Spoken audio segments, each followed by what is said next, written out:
Atlanta, Georgia, May 11, 2025. Mother's Day. The Buckhead house glowed like a magazine spread white marble island. Sub-Zero fridge, the faint smell of dipped kyphoid deep wok candles that cost more per ounce than Evelyn Harper's first paycheck in 1968. She parked her dented silver 2009 Corolla between two Range Rovers and sat for a moment, smoothing the skirt of her navy Sunday dress. Same dress she had worn to Clarence's funeral in 2002. Same dress she had worn to every important family event for the last 23 years because it still fit. Still looked respectable, and she saw no reason to waste money on new clothes when the old ones still had good in them. She carried a Tupperware of peach cobbler in one hand and a small gift bag in the other. The cobbler was for the grandchildren. The gift bag held a silver bookmark she had bought for her daughter Annie L. Something small, thoughtful, engraved with Proverbs 31. The front door burst open before she could ring the bell. Grandma Evelyn, the two youngest, Maya 9 and Caleb 7, hugged her legs. For 30 seconds the world felt right. Then Annie L. appeared in the foyer, phone in one hand, mimosa in the other. "Hey, Mama," air kiss near the cheek. Come in, we're running a little behind." Danielle was 48, Pilates stoned, blonde highlights fresh from Van Michael salon. She wore a cream linen jumpsuit that probably cost more than Evelyn's monthly Social Security check. Evelyn was steered past the main dining table already set for 12 adults and deposited at the children's card table in the breakfast nook. "We ran out of seats at the big table," Danielle whispered, not quite softly enough. "You don't mind the kids, do you?" Evelyn smiled the way she had smiled for decades. "Of course not, baby." Dinner was loud. Evelyn's son-in-law, Preston, a VP at some fintech startup, kept refilling glasses and telling stories about his latest round of funding. Danielle's older sister, Monica, who lived in Charlotte and only showed up when there was something to celebrate, kept saying manifest in abundance. When the plates were cleared, Danielle stood and tapped her glass. "Before dessert, I want to do something special for Mama."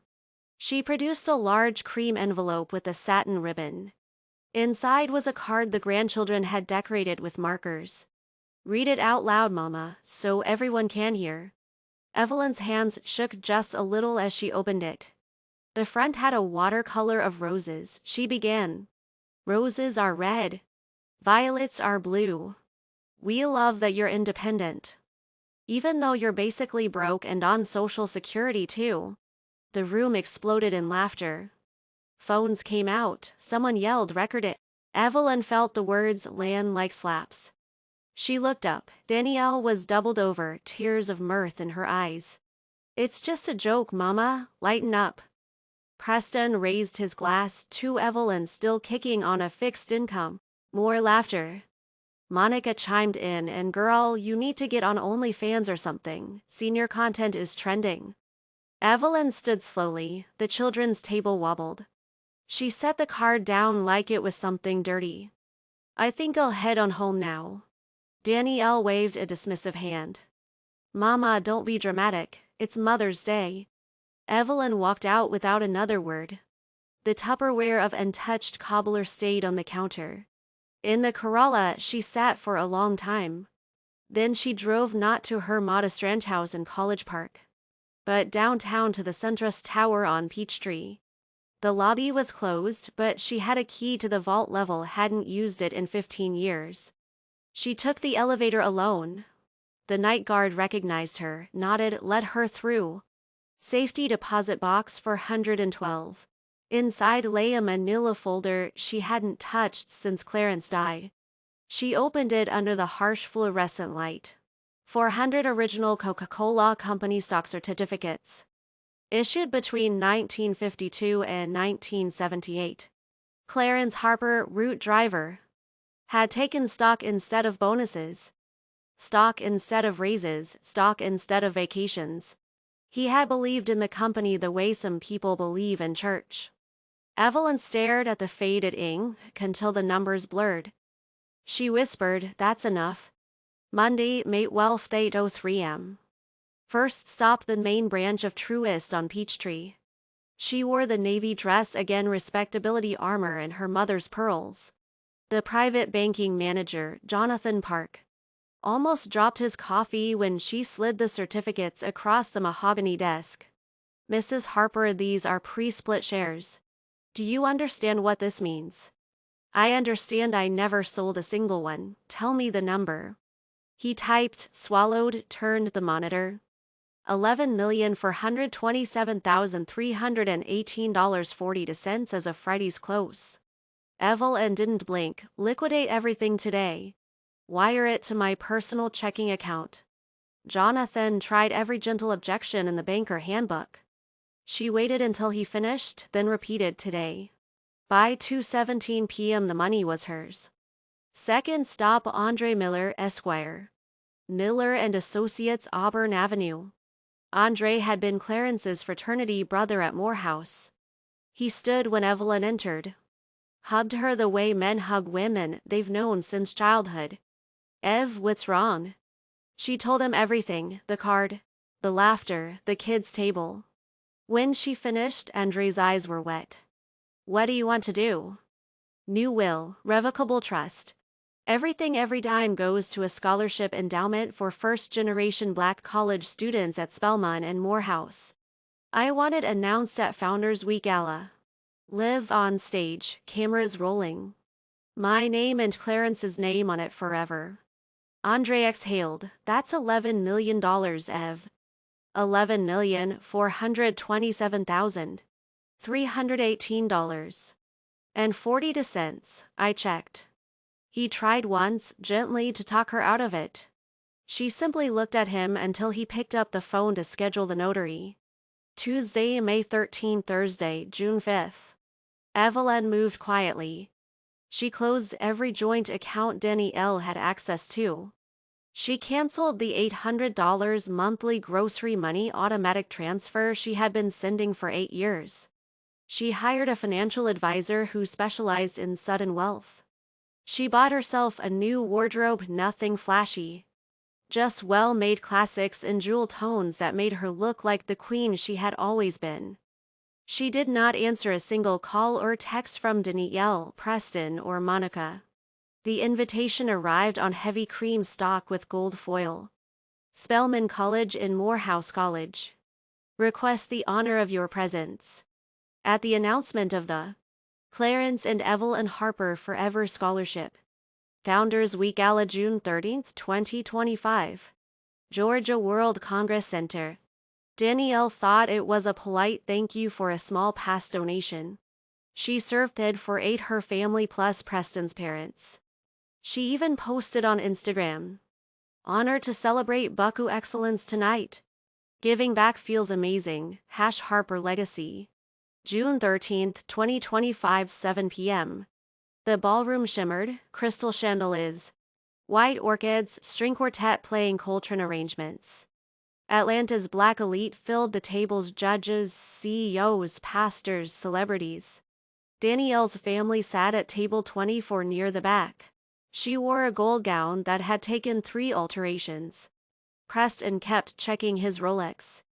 At 8:15 the lights dimmed. The presidents of Spelman and Morehouse took the stage. The screen behind her lit up with a vintage photograph of young Clarence Harper in his Coca-Cola uniform.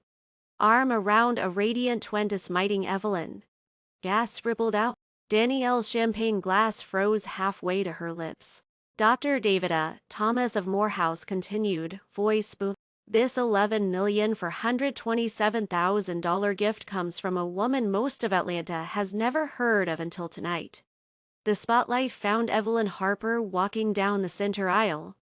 She wore emerald silk that caught every light in the room. Her silver hair was swept into an elegant chignon.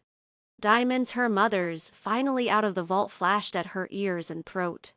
She looked like money that had been hiding in plain sight for 78 years. Danielle stood without realizing it. Mama? Evelyn did not look left or right. She climbed the 3 steps to the stage as if she had rehearsed it in dreams for decades. Dr. Gale handed her the microphone. Evelyn's voice was soft steel. 5 weeks ago on Mother's Day, my daughter gave me a card. It said I was basically broke and living on Social Security. My family laughed. They put me at the children's table. They recorded my humiliation for the internet. Silence so complete you could hear rice melting in glasses. I have never asked for gratitude. My husband Clarence started driving a Coca-Cola truck in 1952. Every bonus, every raise, every Christmas check he took stock. He believed in that company the way he believed in God and in these schools. When he died, those shares came to me. I never sold one, not when the roof leaked. Not when the children needed braces. Not when my daughter wanted a wedding that cost more than my house. She turned slowly until her eyes found table 24. Danielle was crying now, mascara rivers. Tonight I give every single share away. Not one penny to the people who decided an old woman on a fixed income was a joke. The room erupted standing ovation. Shouts, applause that shook the chandeliers. Evelyn waited until it quieted. The Clarence and Evelyn Harper Forever Scholarship will send 100 students to Spelman and Morehouse every year until Jesus comes back. And every one of them will know the name of a route driver who believed education was the only freedom that couldn't be taken away. She signed the oversized ceremonial check with a flourish, handed the pen to Dr. Gale, and walked off stage without looking back. In the wings, Andre Miller waited with a black Suburban. The driver held the door. As the car pulled away, Evelyn finally allowed herself one small, satisfied smile. Back in the ballroom, Danielle tried to push through the crowd to the stage. But security quietly instructed blocked her path.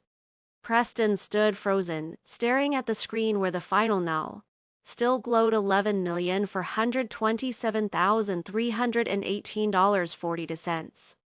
Maya, the 9-year-old granddaughter, tugged Danielle's sleeve. Mama, does this mean Grandma isn't poor? Danielle couldn't answer. She was watching the love of her life, money she had never earned and now would never touch, walk out the door forever. Outside, Evelyn rolled the window down. Atlanta's warm night air smelled like magnolia and possibility. She spoke to the driver. Take me home, the College Park house. I'm keeping it. Some things are worth more than money. Then she leaned back, closed her eyes. Then, for the first time in 78 years, felt the full weight of being utterly, gloriously free. The last Coca-Cola stock had just bought her peace and everyone else a lesson they would never forget.